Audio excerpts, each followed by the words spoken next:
Want to create a Roblox account but don't know how? No worries!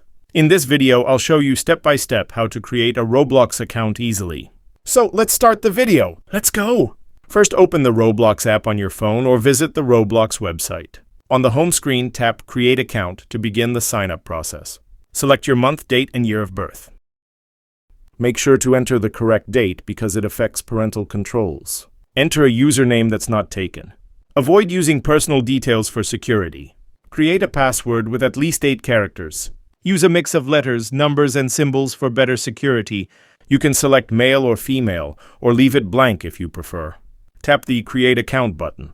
That's it! Your Roblox account is now successfully created. And that's it! Super easy, right? Now you can start exploring Roblox. Hope this video was helpful. If you found it useful, don't forget to like. And for more helpful tips, subscribe to the channel. See you in the next video. Take care.